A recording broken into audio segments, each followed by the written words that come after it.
వాగులు మొత్తం కూడా ఉప్పొంగిపోతున్నాయి. చాలా పెద్ద ఎత్తున అక్కడ ప్రజా జనజీవనం మొత్తం కూడా స్తంభించిపోయింది. అందరూ కూడా అతలాకుతలం అవుతున్నారు. దానికి సంబంధించిన బిగ్గెస్ట్ బ్రేకింగ్ న్యూస్ ని ఆర్టీవీ స్క్రీన్ పైన చూస్తూ ఉన్నాం. ఉత్తరాది రాష్ట్రాలకి భారీ వర్షాలు ముంచెత్తుతూ ఉన్నాయి. ప్రస్తుతం హిమాచల్ ప్రదేశ్ మొత్తం కూడా అతలాకుతలం అవుతోంది. బిలాస్పూర్, సోలన్, సిమ్లా, సిర్మౌర్, హమీర్పూర్ ప్రాంతాలు మొత్తం కూడా ఒక్కసారిగా అట్టుడికిపోయాయి. మండి, కాంగ్రా జిల్లాలో కూడా భారీ వర్షాలు కురుస్తూ ఉన్నాయి. భారీ వర్షాలతో ప్రమాదకర స్థాయిలోనే అక్కడ ప్రధాన నదులను కూడా ఉప్పొంగి ప్రవహిస్తూ ఉన్నాయి. బియాస్ నదికి ఆకస్మికంగా వరదలు పోటెత్తడంతో మండి జిల్లాలోని ప్రమాదకరంగా అక్కడ ప్రవహిస్తున్న పరిస్థితి కనబడుతోంది. అనేక చోట్ల కొండ చెర్లు విరిగిపడుతున్నాయి. ప్రస్తుతానికి హిమాచల్ ప్రదేశ్ కు పెద్ద ఎత్తున రెడ్ అలర్ట్ జారీ చేసింది భారత వాతావరణ శాఖ. ఏడాదిలో వరదలకి 20 మంది ఇప్పటికే కేవలం హిమాచల్ ప్రదేశ్ రాష్ట్రంలోనే మరణించినట్టుగా అక్కడ అధికారులు ధృవీకరించారు. ప్రస్తుతాన్ని మీరు చూస్తున్న ఆర్టీవీ స్క్రీన్ పైన విజువల్స్ గమనించండి. చెట్లు విరిగి పడుతున్నాయి, కొండ చెర్లు విరిగి పడుతూ ఉన్నాయి, ఇండ్లన్నీ ధ్వంసమవుతున్నాయి. ఇండ్ల మధ్యలో నుంచే ఒక నదీ ప్రవాహం పెద్ద ఎత్తున ప్రవహిస్తోంది. ఇక్కడ మీరు ఆర్టీవీ స్క్రీన్ పైన చూస్తున్న విజువల్స్ లో అది ఒక చిన్న వాగు లాంటిది. అది ఒక్కసారిగా ఉధృతంగా మారి అక్కడ ఇండ్లను కూడా ముంచెత్తింది, ఇండ్లని పూర్తిగా ధ్వంసం చేసింది. ఆ విజువల్స్ మీరు ఆర్టీవీ స్క్రీన్ పైన చూస్తున్నారు. చూడండి, ఇక్కడ బియాస్ నదికి సంబంధించిన విజువల్స్ ని మీరు ఆర్టీవీ స్క్రీన్ పై గమనిస్తూ ఉన్నారు. సో బియాస్ నది ప్రమాదకర స్థాయిలోనే ఉప్పొంగి ప్రవహిస్తోంది. సుమారుగా ఇప్పటి వరకు కేవలం హిమాచల్ ప్రదేశ్ లోనే 20 మందికి పైగా మరణించినట్టు తెలుస్తోంది. పలు జిల్లాల్లోని రాకపోకలు ఎక్కడికక్కడ నిలిచిపోయాయి. కొండ చెర్లు విరిగిపడడంతో రోడ్లన్నీ పూర్తిగా ధ్వంసమయ్యాయి. సో భారీ వర్షాలతో హిమాచల్ ప్రదేశ్ ఒక్కసారిగా తడిసి ముద్దయింది. అక్కడి మండి, కాంగ్రా, సిర్మౌర్, హమీర్పూర్, బిలాస్పూర్, సోలన్ ఈ ప్రాంతాల్లో పెద్ద ఎత్తున ఒక హై టెన్షన్ నెలకొని వర్షాల కారణంగా. సో ఆ విజువల్స్ మీరు ఆర్టీవీ స్క్రీన్ పై లైవ్ విజువల్స్ గమనించండి. సో నిన్న ఏకంగా ఉత్తరాది రాష్ట్రంలోని జార్ఖండ్లోని సిగ్బూమ్ జిల్లాలో ఒక హోటల్ కుప్పకూలిపోయింది.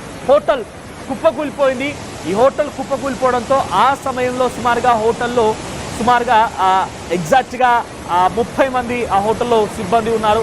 దాంట్లో 20 మందిని కాపాడగలిగారు, 10 మంది కొట్టుకుపోయారు. ఇటువంటి దృశ్యాలు ఉత్తర భారతదేశాన్ని మొత్తం కూడా పూర్తిగా ఆందోళన గురి చేస్తున్నాయి, ప్రమాదంలోకి నెట్టవేయబడుతుంది. చూడండి, ఇక్కడ అదొక రోడ్డు ఎంతలా కోత గురైనా చూడండి. పూర్తిగా రోడ్ అంతా కోత గురైపోయి అక్కడ అది రోడ్డు కాదు, పూర్తిగా నదీ ప్రవాహం అన్న చందంగా అక్కడ పరిస్థితి మారిపోయింది.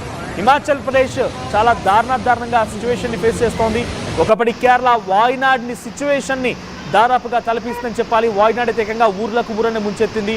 కానీ ఇక్కడ దాదాపుగా అటువంటి పరిస్థితి నెలకొంది. ఊర్లే పూర్తిగా ఈ వరద నీటిలో పూర్తిగా చిక్కుకుపోయి ఉన్నాయి. సో కొంతమంది ప్రాణాలని కాపాడుకునే ప్రయత్నంలో భాగంగా కొంత నదీ సమీప గ్రామాలు మొత్తం కూడా ఇళ్లపైకి ఎక్కి నిల్చున్నారు. సో వారు ప్రాణాలను కాపాడుకునే వారంతా ప్రయత్నం చేసింది. ఒక నదీ ప్రవాహంలో మధ్య ఒక టెంపుల్ చూడండి. ఆ టెంపుల్ పైన ఒక శిఖర భాగమే కనబడుతోంది. ఆ మిగిలిందంతా కూడా ఆ పూర్తిగా నదీ ప్రవాహంలో కొట్టుకుపోయింది. చూడండి, కేవలం ఆ శిఖరాగ్రం మాత్రమే, ఆ నదికి సంబంధించిన పైన ఆ శిఖరాగ్రం మాత్రమే మనకు కనబడుతోంది. మిగిలిందంతా పూర్తిగా ఆ నీటి ప్రవాహంలో మునిగిపోయింది. సో ఇటువంటి ఒక ప్రమాదకర స్థితిలోనే అక్కడ వాగులు, వంకలు మొత్తం ఉప్పొంగుతున్నటువంటి ఆ విజువల్స్ మనం ఆర్టీవీ స్క్రీన్ పైన చూస్తూ ఉన్నాం.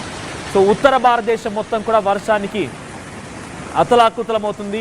హిమాచల్ ప్రదేశ్, ఉత్తరాఖండ్, జార్ఖండ్, సిక్కిం ఈ ప్రాంతాలు పూర్తిగా వర్షానికి పెద్ద ఎత్తున తడిసి ముద్దయిపోయి ఆ నీళ్ల ప్రవాహం మధ్యలోనే ప్రజలంతా కూడా ఉక్కిరిబిక్కిరవుతూ ఉన్నారు. జనజీవనం పూర్తిగా స్తంభించిపోయింది. చూడండి, ఆ రోడ్డు పైనే ఇటువంటి స్థాయిలో నీళ్లు ఉన్నాయంటే అక్కడ ఎటువంటి సినారిని అర్థం చేసుకోండి. ప్రధాన రోడ్డు పైన ఒక నేషనల్ హైవే అది. ఆ హైవే పైనే ఈ స్థాయిలో నీళ్లు ఉన్నాయి. ఏకంగా ఒక కార్ పోతుంటే దాదాపుగా ఆ కార్ సగం వరకు మునిగిపోయి అక్కడ ప్రయాణిస్తోందనంటే అక్కడ సిచ్యువేషన్ అంటే అర్థం చేసుకోండి. సో ప్రజెంట్ ఆ భయంకరమైనటువంటి కొండ చెర్లు విరిగిపడుతున్నాయి. ఘాట్ రోడ్స్ ప్రాంతం నుంచి వెళ్ళేటువంటి వారంతా కూడా డెఫినెట్గా కొంత ఆచితూచి వ్యవహరించాల్సిందే. ఈ సమయంలో ఎవరైనా కనుక టూర్స్ ప్లాన్ చేసి ఉంటే దయచేసి మీ టూర్స్ని కొంత నిలిపివేసుకోండి, పోస్ట్పోన్ చేసుకోండి. ఎందుకంటే బికాస్ ఉత్తర భారతదేశం మొత్తం కూడా ఇటువంటి అక్కడ ఒక ట్రక్ కొండ చెర్లు విరిగి పడిపోయి ఆ నదీ ప్రవాహంలో కొట్టుకుపోతున్నటువంటి సమయంలో ఆ ట్రక్ అడ్డుగా వచ్చింది. ట్రక్ను కూడా తోసుకొని వెళ్ళిపోయాయి. ఆ ట్రక్ ఒక నదీ ప్రవాహం మధ్యలో సైడ్కి రివర్ బ్యాంక్ పక్కన నిలిపివేయబడింది. సో అక్కడ రోడ్ రోలర్లే కొట్టుకుపోతున్నాయి. అక్కడ సహాయక సిబ్బంది కూడా చేరుకొని కొంతమంది ఎవరైతే చిక్కున్న వారున్నారో వారందరినీ కూడా బయటికి సేఫ్గా పంపించే ప్రయత్నం చేస్తున్నారు. సో ట్రక్కులు, జేసీబీలు, రోడ్ రోలర్లు పూర్తిగా ధ్వంసమైపోయి అవన్నీ కూడా దాదాపుగా మునిగిపోయి అటువంటి సిచ్యువేషన్ ఉంది. కొండ చెర్లు విరిగి పడిపోయి ఆ కొండ చెర్ల మట్టిలో మధ్యలో అంతా కూడా కూరుకుపోయారంటే అటువంటి సిచ్యువేషన్ కనబడుతోంది.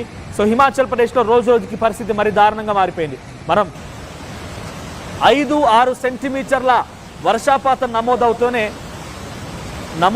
కొంత అతలాకుతలం అయిపోతున్నాం, అందరం కూడా భయభ్రాంతం గురవుతున్నాం. అంటే అక్కడ 20 సెంటీమీటర్ల వర్షపాతం నమోదైంది. మరిన్ని అప్డేట్స్తో మా ప్రతినిధి శిల్ప అందుబాటులో ఉన్నారు. శిల్ప, సో ప్రజెంట్ సిచ్యువేషన్ ఏంటి? అక్కడ సిచ్యువేషన్ ఎలా ఉంది? హిమాచల్ ప్రదేశ్లో ఈ విజువల్స్ గమనించిన తర్వాత అక్కడ అధికారులు ఏం చెప్తున్నటువంటి సహాయక చర్యలు కొనసాగుతున్నాయి?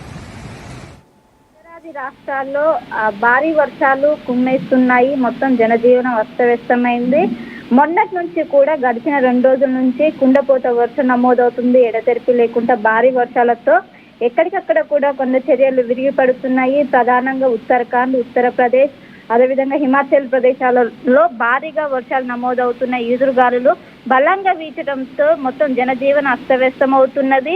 ఎక్కడికక్కడ కొండ చర్యలు విరిగిపోవడంతో అటు రాకపోకలకు అంతరాయం ఏర్పడుతుంది. ఇంకోవైపు మొత్తం కూడా జల దిగ్బంధంలో ఒకవైపు చిక్కుకుంటే ఇంకా చాలా చోట్ల కూడా విద్యుత్ సరఫరా నిలిచిపోయింది. దీంతో ప్రజలు పెద్ద ఎత్తున ఇబ్బంది పడుతున్నారు. చాలా చోట్ల కూడా భవనాలు కుప్పకూలిపోతున్నాయి.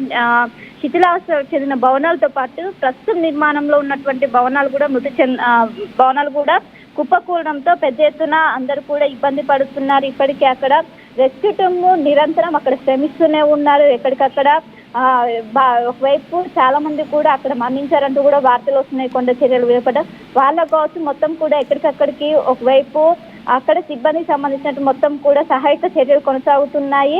మొత్తం మీద వచ్చే ఈ నెల మొత్తం కూడా అది ఉత్తరాది రాష్ట్రాల్లో వర్షాల ఎఫెక్ట్ ఎక్కువగా ఉంటుందంటూ కూడా భారత వాతావరణ శాఖ చెప్పింది. ప్రధానంగా ఒకవైపు ఏదైతే నైరుతి ఋతుపవనాలు ఉంటాయో మొన్ననే ఇటు ఉత్తరాది రాష్ట్రాలకు చేరుకున్నాయి.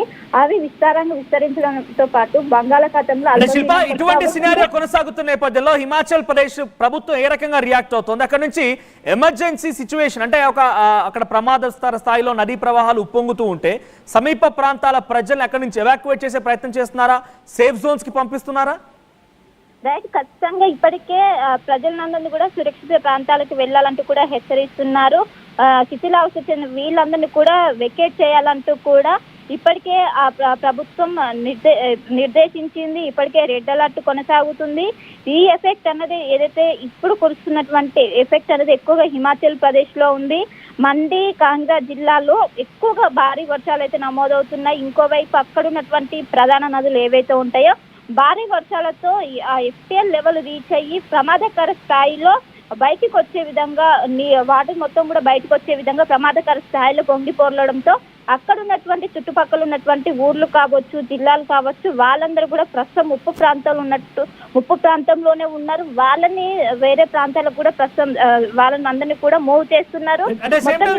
ఘాట్ రోడ్స్ దగ్గర పెద్ద ఎత్తున కొండచెర్లు విరిగి పడుతూ ఉన్నాయి. ఇందాక విజువల్స్ మనం చూసినట్టుగా ఒక లారీ పూర్తిగా కొండచెర్లు విరిగిపడిన తర్వాత మట్టిలో కూరుకుపోయింది. రోడ్ రోలర్లు, జేసీబీలు, ఇతరత్ర హెవీ ట్రక్స్ అన్ని కూడా కొట్టుకుపోతున్నాయి ఏకంగా నదీ ప్రవాహాల్లో. అంటే ఘాట్ రోడ్ల వైపుగా ఇప్పుడు ఆల్రెడీ కొన్ని యాత్రలు కూడా ఉన్నాయి. ఉత్తరాఖండ్ ప్రాంతంలో అటు పెద్ద ఎత్తున యాత్రలు ఉన్నాయి, కొన్ని దర్శనాలు ఉన్నాయి. కాబట్టి వాటిని నిలిపివేసే ప్రయత్నం అధికారులు చేస్తున్నారు. బికాజ్ అంతా కూడా ఘాట్ రోడ్ నుంచే ప్రయాణించాల్సి ఉంటుంది కాబట్టి. రైట్, ఇప్పటికే ఒకవైపు వర్షంతో పాటు ఈదురుగాలు గంటకు 60 నుండి 70 కిలోమీటర్ల వేగంతో వీయడంతో మొత్తం కూడా కొండ చర్యలు ఎక్కడికక్కడికి విరిగి పడుతున్నాయి. దీంతో తీవ్ర అంతరాయం ఏర్పడుతుంది. ఇప్పుడు ప్రధానంగా జూలై నెలలో చార్ధామ్ యాత్ర అనేది మొదలవుతుంటుంది. దీనికి సంబంధించినటువంటి చాలా మంది భక్తులు కూడా ఇప్పటికే అక్కడికి చేరుకున్నారు. కానీ ప్రస్తుతం ఉన్నటువంటి పరిస్థితుల్లో ముందుకు వెళ్ళే అవకాశం లేదంటే ఇప్పుడు తాత్కాలికంగా వాయిదా వేసినట్టు ఇప్పటికే అక్కడ ఉన్నటువంటి ఉత్తరాఖండ్ ప్రభుత్వం ప్రకటించింది. కొంచెం భక్తులు కూడా దీన్ని సహకరించాలంటూ కూడా వాళ్ళని కూడా తాత్కాలికంగా తర్వాత ఏదైతే నార్మల్ పొజిషన్కి వచ్చా సాధారణ స్థితికి వచ్చాక మళ్ళీ ఇది కంటిన్యూ చేస్తాము, ప్రస్తుతం అయితే తాత్కాలికంగా బ్రేక్ వేస్తామంటూ చార్ధామ్ యాత్ర అనేది జూలై నెలలో ప్రారంభమవుతుంది. ఇప్పటికీ దానికి సంబంధించినటువంటి మొత్తం కూడా స్లాట్స్ కావచ్చు అన్ని కూడా బుక్ చేసుకున్నారు. కానీ ఇప్పుడున్నటువంటి వాతావరణ పరిస్థితుల్లో మొత్తం కూడా వెళ్ళడానికి అవకాశం లేదు. ఎక్కడికక్కడ కొండ చర్యలు విరిగి